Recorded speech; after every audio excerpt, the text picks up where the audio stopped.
जय हिंद। पुनः एक नए वीडियो के साथ मैं प्रस्तुत हूं। आज का ये जो वीडियो है हिंदी साहित्य के इतिहास के काल विभाजन में जो चार काल हम लोगों ने देखा, उस चार काल से पूर्व की स्थिति में क्या थी, उन बिंदुओं पर चर्चा होगी। और ये पहला पार्ट है और बाकी अन्य पार्ट इस वीडियो के बाद आपको पुनः देखने को मिलेगा। तो आचार्य रामचंद्र शुक्ल ने आदिकाल से पूर्व के जो समय था उसको पूर्व पीठिका के रूप में रखा, जिसमें अपभ्रंश का कुछ कवि भी आते हैं, सिद्धनाथ के भी लोग आते हैं, और तो और प्राकृत भाषा का ऐसे भाषाओं या पुरानी भाषाओं का चर्चा पूर्व पीठिका में किया गया। आज जो हम लोग को देखना है कि ये पूर्व पीठिका या आदिकाल का उल्लेख कहां पर मिलता है, इस पर हम लोग चर्चा करेंगे, थोड़ी सी चर्चा। तो चलिए वीडियो के आगे बढ़ते हैं। वीडियोस में तो आदिकाल का समय आप लोग पहले भी जान चुके हो कि आदिकाल का समय 1050 से 1375 ईस्वी में रहा है, इसके बीच का अंतराल रहा है।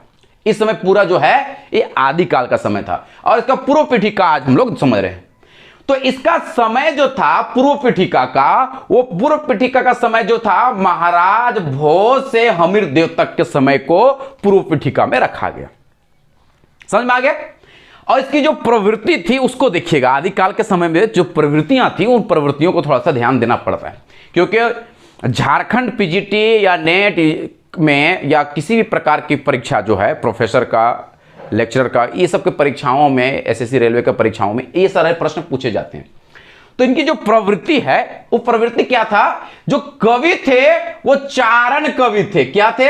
चारण कवि थे। और चारण कवि के बारे में मैंने आप लोग को बताया था कि जब जॉर्ज ग्रियर्सन ने आदिकाल का नामकरण करते हुए चारण काल लिखा था, तो चारण का अर्थ क्या था, है ना। तो चारण जो कवि थे वो आश्रयदाताओं के यहां रहते थे, मतलब कोई राजा महाराजा के यहां रहते थे भाई।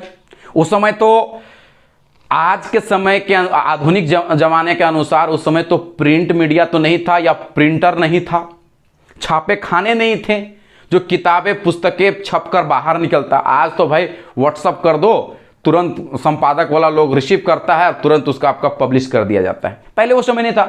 तो उस समय क्या था कि राजा लोग जो थे ना, राजा लोग अपने घरों में 9 रत्न रखा करते थे। 9 रत्न क्या होते हैं? जैसे अच्छे नर्तकी हो गए, अच्छे गवैया हो गए, अच्छे बजाने वाला हो गए, अच्छा चुटकुला सुनाने वाला, उसमें से अच्छे कवि भी हुआ करते थे। तो कवि जो हुआ करते थे वो सिर्फ घर तक या राजमहल तक सीमित नहीं रहते थे। वो क्या करते थे, जब राजा लड़ाई करने जाते थे या शिकारी में जाते थे तब कवि भी उनके साथ जाते थे। और इसी को लेकर जॉर्ज ग्रियर्सन ने चारण नाम दिया कवियों को, और इसी के आधार पर आदिकाल को चारण काल कहा गया। तो किसका प्रवृत्ति थी? आश्रयदाता प्रक्रम पूर्ण रचनाओं की थी। इस समय पूर्व पीठिका में और आदिकाल में देखने को मिलेगा सबसे ज्यादा जो रचना हुई थी तो राजा महाराजाओं का पराक्रम पर हुआ था। किस पर हुआ था? पराक्रम पर। और इसी पराक्रम को मानकर रामचंद्र शुक्ल ने रासो ग्रंथ के अनुसार, इसीलिए आदिकाल का नामकरण वीर गाथा काल रखा, है ना। ये किसका प्रवृत्ति था? तो राजाओं का पराक्रम का, है ना। दूसरा क्या था? तो इसमें दूसरा आपको मिलेगा श्रृंगार वर्णन देखने को मिला।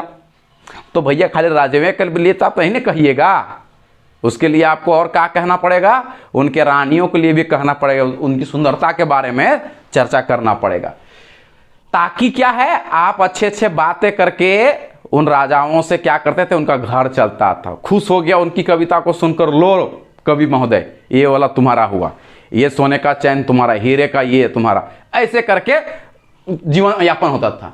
और इसमें फुटकल दोहे होते थे। फुटकल मतलब छोटे छोटे पंक्तियों का, 8 पंक्ति 10 पंक्ति के जो कविताएं होते थे वो फुटकल दोहों के अंतर्गत आता था। तो इनकी ये प्रवृत्ति थी। ठीक है, अब आते हैं अपभ्रंश का नाम सबसे पहले किसने कहा और कहां देखने को मिलता है। तो अपभ्रंश का जो नाम है, पहले बल्लभ के राजा धारसेन के द्वितीय के, ये बल्लभ के राजा जो थे कौन थे? धारसेन द्वितीय। कौन थे? धारसेन द्वितीय जो थे,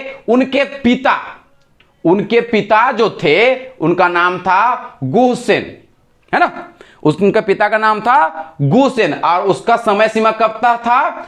तो विक्रम 650 के पहले की अवस्था में उनकी शिलालेख तो आप लोग जानते होंगे शिलालेख क्या है, कि पत्थरों में जो लिखा जाता था ना उसे शिलालेख कहते हैं।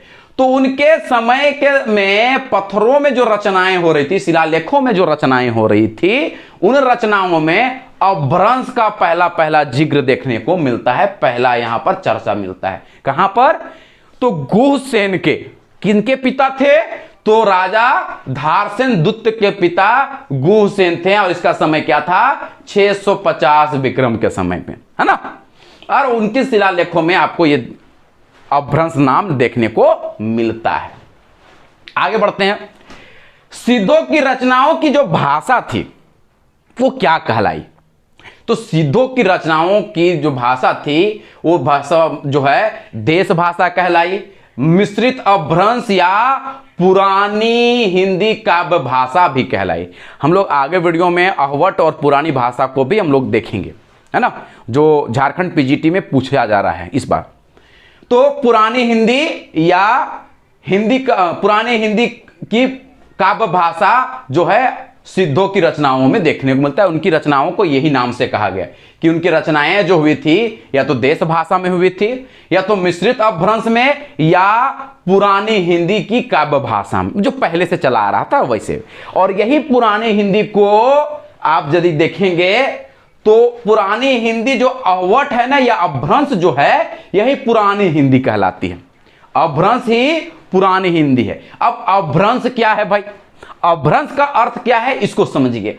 अपभ्रंश का अर्थ जो होता है ना, शाब्दिक अर्थ। अपभ्रंश का शाब्दिक अर्थ बिगड़ा हुआ है, अर्थात जो भाषा बिगड़ गया है वो अपभ्रंश में चला गया। कहने का मतलब ठीक है, लेकिन परिनिष्ठ भाषा ना होकर बिगड़ी हुई भाषा जो है वो अपभ्रंश कहलाई। तो विद्यापति जो है इसी अपभ्रंश को दो प्रकार से माना है। कौन सा? तो पहला प्रकार इन्होंने माना कि पुरानी अपभ्रंश जो है, पहले के समय जो अपभ्रंश बोली जाती थी वो क्या था? गाहा या गाथा एवं प्राकृत का बोध होता था। क्या? गाहा या गाथा, मतलब गाहा कहने या गाथा मतलब क्या? आज के संदर्भ में आप देखिएगा, यदि दो चार महिलाएं हैं और एक कोई बात काफी दिनों से चर्चा में है, तो गांव की महिलाएं जो है ना, जब कोई महिला चिढ़ जाती है तो दूसरे को कते गाथा गा रही है, तुम एक एक चीजवा के गैले पर गैले जा रही है। तो ये गाहा कहने का मतलब, गाथा कहने मतलब एक ही चीज को बार बार दोहराना, वही बात होती है। और दूसरा इन्होंने बोल चाल की भाषा और देसी भाषा के रूप में माना। अब दोहा या दुहा अपभ्रंश या प्रचलित काव्य भाषा है। दोहा या दुहा अपभ्रंश या प्रचलित काव्य भाषा, इन्होंने दो रूप माना। अब दोहा या दोहा क्या होता है? जब पुराने समय में, पहले आज भी कहीं कहीं गांवों में आप लोगों को देखने को मिलेगा, जैसे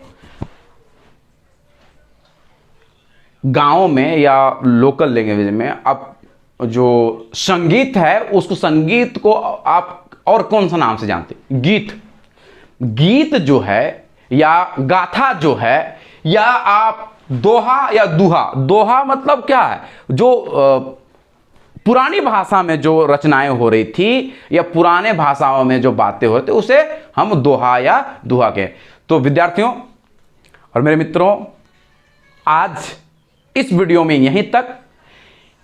आपको मेरा वीडियो यदि पसंद आता हो तो मेरे इस चैनल को लाइक करें, शेयर करें, कमेंट करें और सब्सक्राइब करें, और बेल आइकन जरूर दबाएं। और यदि आपको किसी भी प्रकार की त्रुटि नजर आती है मेरे इस वीडियो में, तो कृपया करके कमेंट बॉक्स में कमेंट करके जरूर बताएं। तब तक के लिए जय हिंद।